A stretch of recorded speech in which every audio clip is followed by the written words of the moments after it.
हमारे अतीत first class 6 history का 8 चैप्टर खुशहाल गांव और समृद्ध शहर।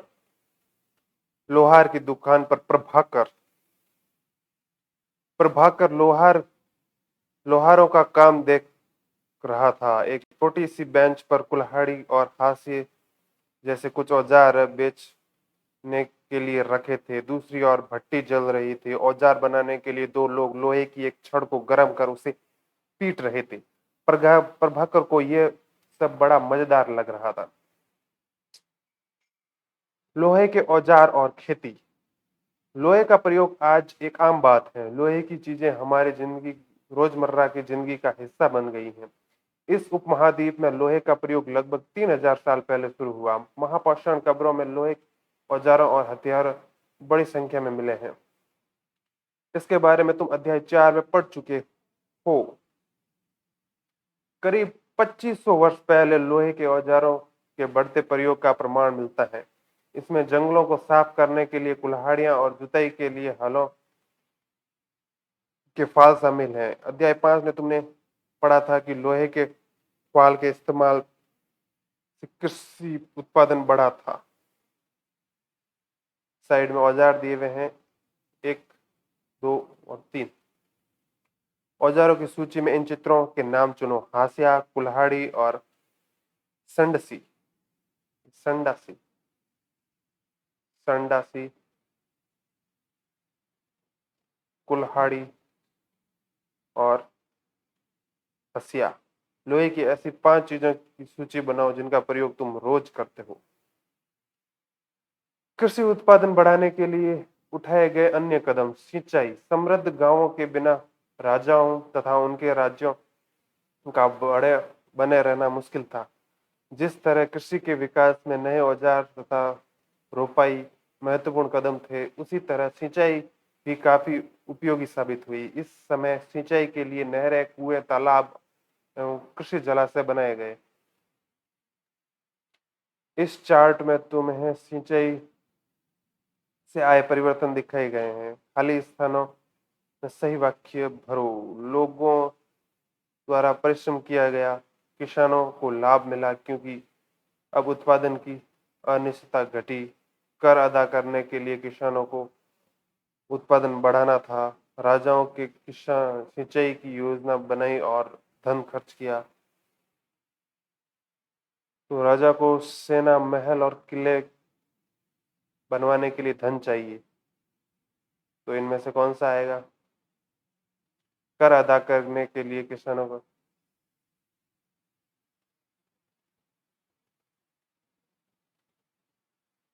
वे किसानों के से कर लेते हैं। सेकंड, थर्ड हो गया ये। कर अदा करने से किसानों को उत्पादन बढ़ाना था। ये सिंचाई के लिए सिंचाई संभव था तो 5वें नंबर पे आ गया। राजाओं ने सिंचाई और की योजना बनाई और धन खर्च किया। फिर 6 नंबर पे किसानों को लाभ मिला क्योंकि अब उत्पादन की अनिश्चितता घटी। फिर कृषि उत्पादन बढ़ा, राजस्व भी बढ़ा और लास्ट में कुछ गड़बड़ हो गई। चलो देख लेना भाई। गांव में कौन रहते थे? इस उपमहाद्वीप में दक्षिणी तथा उत्तरी हिस्सों में अधिकांश गांवों में कम से कम 3 तरह के लोग रहते थे। तमिल क्षेत्र में बड़े भूस्वामियों को वेल्ला, साधारण हवलदारों को उणवार और भूमिहीन मजदूर दास कैडेसियर और इदिमई कहलाते थे। देश के उत्तरी हिस्से में गांव का प्रधान व्यक्ति ग्राम भोजक कहलाता था। अक्सर एक ही परिवार के लोग इन पदों पर कई पीढ़ियों तक बने रहते थे, यानी कि यह पद आनुवंशिक था। ग्राम भोजक के पद पर आमतौर पर गांव का सबसे बड़ा भूमिहीन होता था। साधारणतः इनकी जमीन पर इनके दास और मजदूर काम करते थे। इसके अतिरिक्त प्रभावशाली होने के कारण प्राय राजा भी कर वसूलने का कार्य नहीं सौंप देते थे। ये न्यायाधीश का और कभी कभी पुलिस का काम भी करते थे। ग्राम भोजकों के अलावा अन्य स्वतंत्र कृषक भी होते थे जिन्हें गृहपति कहते थे। इनमें ज्यादातर छोटे किसान होते थे। इनके अतिरिक्त कुछ ऐसे स्त्री पुरुष थे जिनके पास अपनी जमीन नहीं थी। इनमें दास कर्मकारी के आते थे जिन्हें हम दूसरों की जमीन पर काम करने के लिए अपनी आजीविका चलानी पड़ती थी। अधिकांश गांवों में लोहार, कुम्हार, बढ़ई और बुनकर जैसे कुछ शिल्पकार भी रहते शिल्पकार भी होते थे। प्राचीन तमिल रचनाएं। तमिल की प्राचीन रचनाओं में संगम साहित्य कहते हैं। इनकी रचना करीब 2300 साल पहले हुई थी। इन्हें संगम इसलिए कहा जाता है क्योंकि मदुरई मदुरई देखो चित्र मानचित्र 7 में प्रश्न नंबर 105 में के कवियों के सम्मेलन में इनका संकलन किया जाता था। गांव में रहने वालों के जिन तमिल नामों का उल्लेख यहाँ किया गया है वे संगम साहित्य में पाए जाते हैं। नगर। यह कहती हैं कहानियां, यात्रा विवरण, मूर्तिकला और पुरातत्व। तुमने जातकों के बारे में सुना होगा। ये वो कहानियां हैं जो आम लोगों में प्रचलित हैं। बौद्ध भिक्षुओं ने इनका संकलन किया। यहाँ तक जातक कथाएं भी दी गई हैं जिनसे यह बताया गया है कि एक निर्धन किस तरह धीरे धीरे बनी धनी बन जाता है। एक निर्धन की चतुराई। एक शहर में करीब एक गरीब युवक रहता था। उसके पास एक चूहे के अलावा कुछ नहीं था। उसने उस चूहे को एक सिक्के में एक भोजन वाले की बिल्ली के लिए बेच दिया। फिर एक बड़ी जोर की आंधी आई। राजा का बगीचा टूटी कहानियों और पत्तों से भर गया। उनका माली उसे साफ करने की बात से परेशान हो उठा। युवक ने माली से कहा कि अगर लड़, लकड़ियां और पत्ते उसे मिल जाएं तो वह बगीचे की सफाई कर सकता है। माली तुरंत मान गया। युवक के पास खेल के में रहे बच्चों को यह कहकर इकट्ठा कर लिया कि प्रत्येक टहनी और पत्ते के बदले उन्हें एक एक मिठाई मिलेगी। देखते ही देखते बगीचे में एक एक तिनका चुनकर गेट के पास इकट्ठा कर दिया। तभी उधर से राजा का कुम्हार बर्तनों को पकाने के लिए ईंधन की तलाश में गुजरा। उसने पूरे ढेर को खरीद लिया। इस तरह युवक के पास कुछ पैसे हो गए। अब उस युवक ने एक और योजना बनाई। एक बड़े बर्तन में पानी भरकर वह नगर के द्वार पर गया और वहां उसने घास काटने वाले 500 लोगों को पानी पिलाया। खुश होकर उन लोगों ने कहा, तुमने हमारे लिए इतना अच्छा काम किया, बताओ अब तुम्हारे लिए क्या कर सकते हैं। उसने कहा, मैं आपको यह तब बताऊंगा जब मुझे आपकी सहायता की जरूरत होगी। इसके बाद उसने एक व्यापारी से दोस्ती की। एक दिन उस व्यापारी ने बताया, कल एक घोड़े का व्यापारी 500 घोड़ों के साथ शहर में आ रहा है। यह सुनकर उस युवक ने उस घास काटने वालों के पास जाकर कहा, कृपया तुम सब एक एक घास का गट्ठर मुझे दो। अपनी घास तब तक मत बेचो जब तक मेरी ना बिक जाए। उन्होंने उसे घास के 500 गट्ठर दिए। जब घोड़े के व्यापारी को कहीं भी घास न मिली तो उसने युवक की घास 1000 सिक्के में खरीद ली। इस कहानी में आए व्यक्तियों के व्यवसायों की सूची बनाओ। प्रत्येक के लिए ये तय करो कि वे शहर में है, गांव में है या फिर शहर तथा गांव दोनों में रहते हैं। घोड़े का व्यापारी शहर में क्यों आया होगा? क्या महिलाएं कहानी में बताए गए व्यवसाय में अपना सकती थी? उत्तर का कारण बताओ। प्राचीन नगरों में जीवन के बारे में हमें कुछ अन्य स्रोतों से भी पता चल सकता है। शहरों, गांवों या फिर जंगलों के बीच में जीवन से जुड़ी घटनाओं को मूर्तिकार कलात्मक ढंग से उकेरते थे। इन मूर्तियों को ऐसी इमारतों की रेलिंग, खंभों या प्रवेश द्वारों पर सजाया जाता था जहां लोग आते थे। ये क्या है? दिल्ली से मिला वलय कूप, हड़प्पा की जल निकास व्यवस्था से ये कैसे भिन्न है? मिला वलय कूप।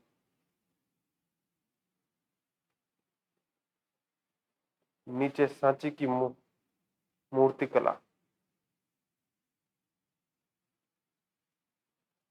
ये मध्य प्रदेश में स्थित सांची के स्तूप की मूर्ति कला का नमूना है। इसमें शहर के जीवन का एक दृश्य है। तुम अध्याय 11 में सांची के बारे में पढ़ोगे। इस दीवार को देखो, क्या वे ईंट की बनी है या फिर लकड़ियां या पत्थर से? क्या इसकी रेलिंग लकड़ी की है बनी है? इन इमारतों की छतों का वर्णन करो। अध्याय 5 में वर्णित अनेक शहर महाजनपदों की राजधानी, जैसा कि तुमने पढ़ा, उनमें से कुछ शहर परकोटे से घिरे होते थे, जैसा कि तुम ऊपर के चित्र में देख रहे हो। इनके शहरों में वलयकूप मिले हैं। ये वलयकूप गुसलखाने, नाली या कूड़ेदान के लिए प्रयुक्त होते थे। प्राय ये वलयकूप लोगों के घरों में होते थे।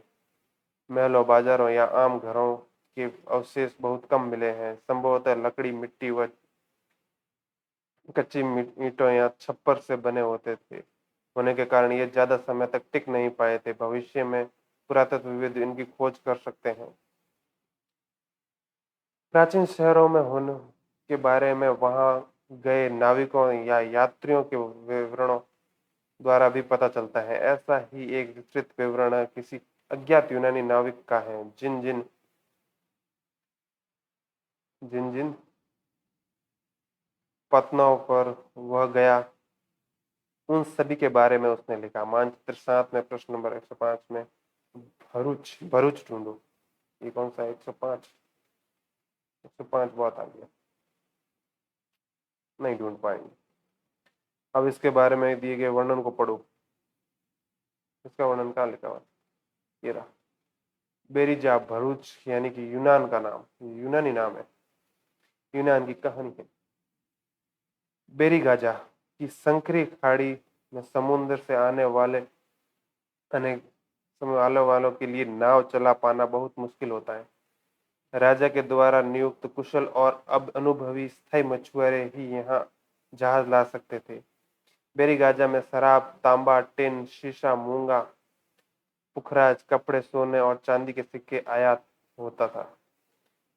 हिमालय की जड़ी बूटियां, हाथी दांत, गोमेद, कार्नियल, सूती कपड़ा, रेशम तथा इत्र यहाँ से निर्यात किए जाते थे। राजा के लिए व्यापारी विशेष उपहार लाते थे। इनमें चांदी के बर्तन, गायक, किशोर, सुंदर औरतें, अच्छी शराब तथा उत्कृष्ट महीन कपड़े शामिल थे।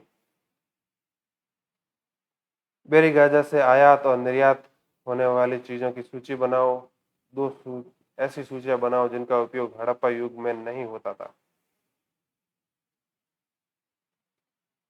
आहत सिक्के सामान्यतः आयताकार और कभी-कभी वर्गाकार या गोल होते थे। यह या तो धातु की चादर को काटकर या धातु के चपटे गोलियों से बनाए जाते थे।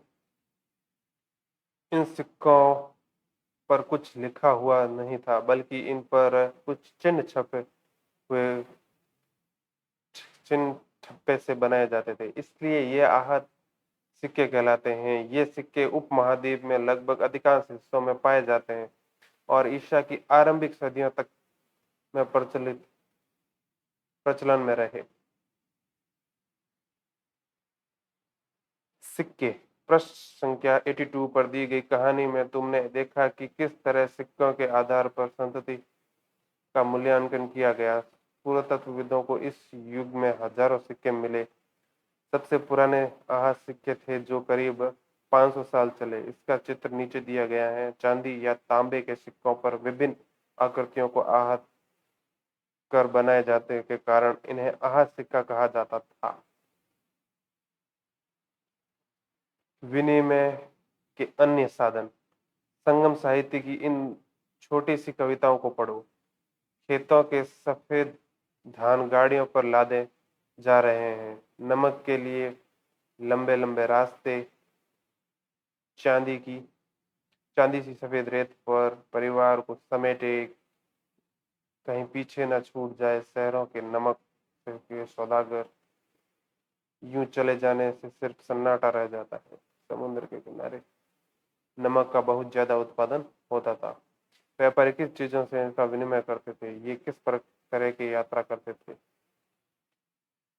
नगर अनेक गतिविधियों के केंद्र। अक्सर नगर कई कारणों से महत्वपूर्ण हो जाते थे। उदाहरण के लिए मथुरा मानचित्र 7 में 105 पे देखो। यह 25 साल से भी ज्यादा समय से एक महत्वपूर्ण नगर रहा है, क्योंकि यह यातायात और व्यापार के दो प्रमुख रास्तों पर स्थित है। इनमें से एक रास्ता उत्तर पश्चिम के से पूर्व की ओर, दूसरा उत्तर से दक्षिण की ओर जाने वाला था। शहर के चारों ओर किलेबंदी थी। इसमें अनेक मंदिर थे। आसपास के किसान तथा पशुपालक शहर में रहने वाले लोग के लिए भोजन जुटाते थे। मथुरा बेहतरीन मूर्तियां बनाने का केंद्र था। लगभग 2000 साल पहले मथुरा कुषाणों की दूसरी राजधानी बनी। इसके बारे में तुम अगले अध्याय में पढ़ोगे। मथुरा एक धार्मिक केंद्र भी रहा। यहाँ बौद्ध विहार और जैन मंदिर हैं। यह कृष्ण भक्ति का एक महत्वपूर्ण केंद्र था। मथुरा में प्रस्तर खंडों तथा मूर्तियों का अनेक अभिलेख मिले हैं। आमतौर पर ये संक्षिप्त अभिलेख हैं जो स्त्रियों तथा पुरुषों द्वारा मठों या मंदिरों को दिए जाने वाले दान का उल्लेख करते हैं। प्राय शहर में राजा रानी, अधिकारी, व्यापारी तथा शिल्पकारी इस प्रकार के दान करते थे। उदाहरण के लिए मथुरा के अभिलेख में सुनहारों, लोहारों, बुनकरों, टोकरी बुनने वाले, माला बनाने वाले और इत्र बनाने वालों के उल्लेख मिलते हैं। मथुरा के लोग व्यवसाय की सूची बनाओ और ऐसे व्यवसायों के नाम बनाओ जो हड़प्पा में नहीं थे। शिल्प तथा शिल्पकार। पुरास्थलों से शिल्पों के नमूने मिले हैं। इनमें मिट्टी के बहुत ही पतले और सुंदर बर्तन मिले हैं, जिन्हें उत्तरी काले चमकीले पात्र कहा जाता है, क्योंकि ये ज्यादातर उपमहाद्वीप के उत्तरी भाग में मिले हैं।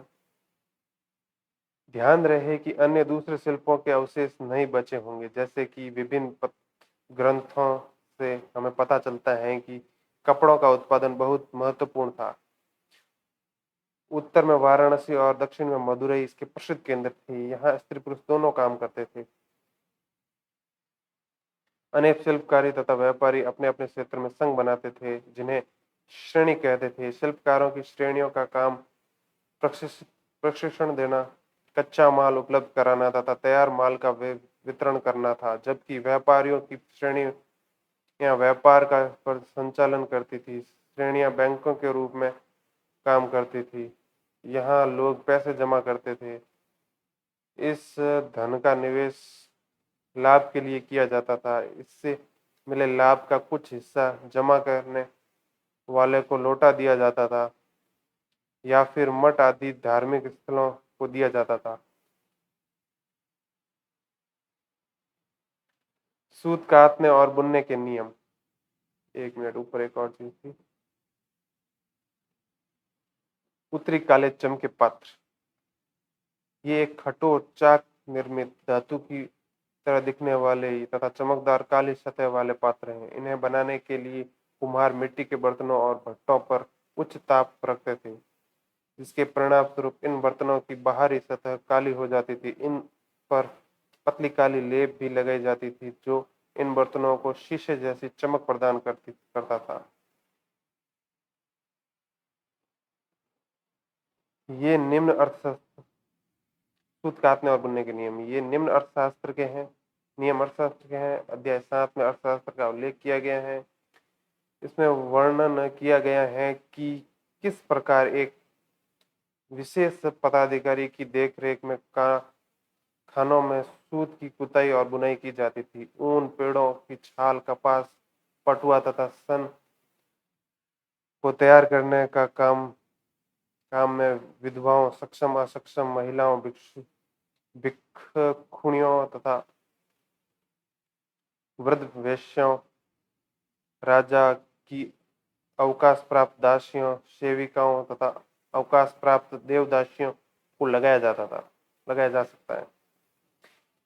इन्हें इनके काम के और गुणवत्ता के अनुसार पारिश्रमिक देना चाहिए। जिन महिलाओं को बाहर निकलने की अनुमति नहीं है, वे अपनी दासियों को भेजकर कच्चे माल को मंगवा सकती हैं और फिर तैयार माल को उन्हें भिजवा सकती हैं।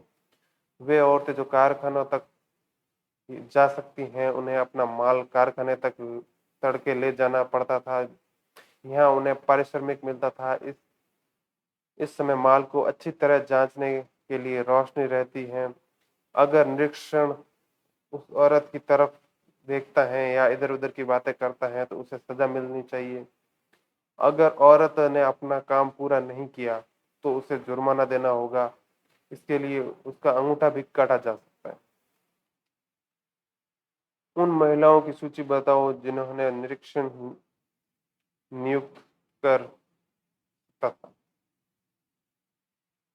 क्या काम करने के दौरान महिलाओं को मुश्किलें झेलनी पड़ती थी?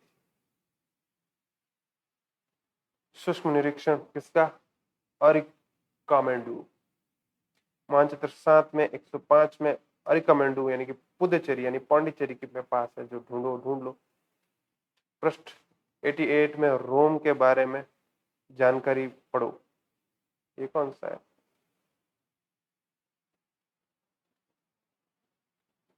एटी एट मतलब अगला। अन्यत्र में अन्यत्र में दिया हुआ है रोम के बारे में मानचित्र 6 और प्रश्न के संबंध में रोम को ढूंढो। रोम की तरह देख लो।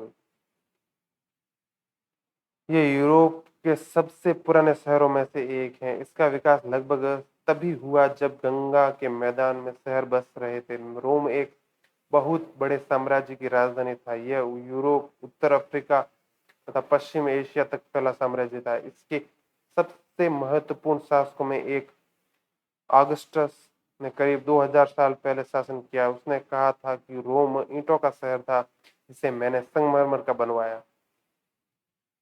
ऑगस्टस और उसके बाद में के शासकों ने कई मंदिर तथा महलों का भी बनवाया। ऑगस्टस ने पहले बड़े बड़े रंग महल, एम्फी थिएटर बनवाए। इनमें चारों तरफ दर्शकों के बैठने की सीढ़ी नुमा जगह होती थी। यहाँ लोग विविध प्रकार के कार्यक्रम देख सकते थे। उन्होंने स्नानघर भी बनवाए जहाँ स्त्रियों तथा पुरुषों के लिए अलग अलग समय निर्धारित थे। यहाँ लोग एक दूसरे से मिलते थे और आराम करते थे। बड़े बड़े जलवाही सेतु, एक्वाडस्ट के जरिए शहर में स्नानगारों, फव्वारों तथा गुसलखानों के लिए पानी लाया जाता था। ये बड़े खुले रंगमंडल, एम्फी थिएटर और जलवाही सेतु कितने दिनों तक कैसे बचे रहे? इतने दिनों तक कैसे बचे रह गए? ये तो होगी रोम की बात। अब अपने कहा छोड़ा था अरिकामेडू। लगभग 2200 से 1900 साल पहले अरिकामेडू का एक पतन था। यहाँ दूर दूर से आए जहाजों से सामान उतारे जाते थे। यहाँ ईंटों के से बना एक ढांचा मिला है जो संभवतः गोदाम रहा हो। पतन मतलब शायद बंदरगाह, पोर्ट, जो संभवतः गोदाम रहा हो। यहाँ भूमध्य सागरीय क्षेत्र के एम्फोरा जैसे पात्र मिले हैं जिसमें शराब या तेल जैसे तरल पदार्थ रख सके जा सकते हैं।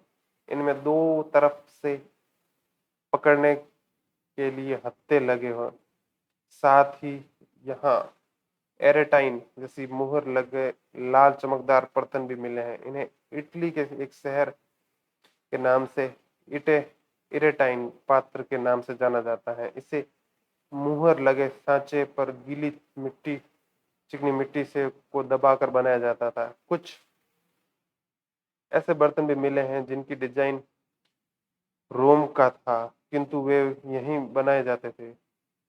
यहाँ रोमन लेप, शीशे के बर्तन तथा रत्न भी मिले हैं। साथ ही छोटे छोटे कुंड मिले हैं जो संभवतः कपड़े की रंगाई के पात्र थे। यहाँ पर शीशे और अर्ध बहुमूल्य पत्थरों के मन के बनाने के पर्याप्त साक्ष्य मिले हैं। यह है अभिलेखित मिट्टी के बर्तन। कई बर्तनों पर ब्राह्मी लिपि में अभिलेख मिले हैं। प्रारंभ में तमिल भाषा में के लिए इसी लिपि का प्रयोग किया जाता था, इसलिए इन्हें तमिल ब्राह्मी अभिलेख भी कहा जाता है।